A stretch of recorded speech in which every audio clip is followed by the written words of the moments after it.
शेतकरी कामगार पक्षाने नवी मुंबई महानगरपालिकेच्या निवडणुकीत आपले 36 उमेदवार उतरवले असून या सर्वांचे उमेदवारी अर्ज वैध ठरले आहेत. नवी मुंबई महानगरपालिकेतील सर्वच्या सर्व म्हणजे 111 जागा लढवण्याची क्षमता असतानाही शेतकरी कामगार पक्षाने केवळ 36 उमेदवारांना संधी दिली आहे.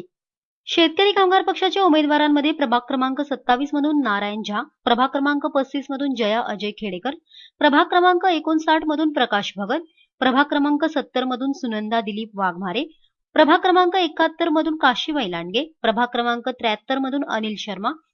प्रभाग क्रमांक 81 मधून दीपेश पाटील, प्रभाग क्रमांक 82 मधून सचिन मिसाळ, प्रभाग क्रमांक 96 मधून सुवर्ण हाडोळे, प्रभाग क्रमांक 102 मधून सय्यद हुसेन, प्रभाग क्रमांक 103 मधून रेखा गुदाम, प्रभाग क्रमांक 107 मधून ओमकार जाधव, प्रभाग क्रमांक 108 मधून कविता जाधव, प्रभाग क्रमांक 109 मधून भरत जाधव,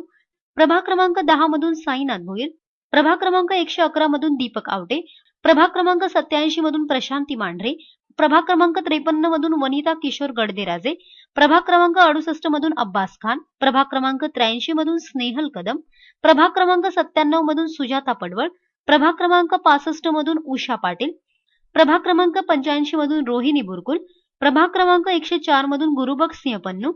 प्रभाग क्रमांक 194 मधून शेख रुकिया अब्बास, प्रभाग क्रमांक 99 मधून सायरा करीमी, प्रभाग क्रमांक 105 मधून इस्माईल इम्रान खान, प्रभाग क्रमांक 43 मधून मनीषा बादल, प्रभाग क्रमांक 34 मधून बेबीताई जेजूरकर, प्रभाग क्रमांक 74 मधून निखिल ठाकूर, प्रभाग क्रमांक 25 मधून मला मोरे,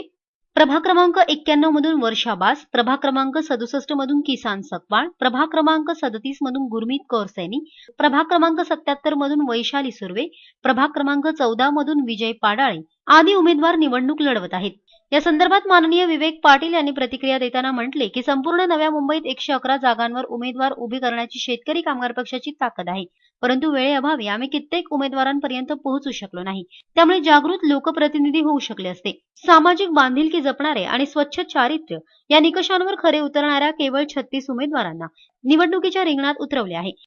केवळ सत्तेसाठी नव्हे तर जनतेचे प्रश्न सोडविण्यासाठी शेका पक्ष ही निवडणूक लढवित आहे.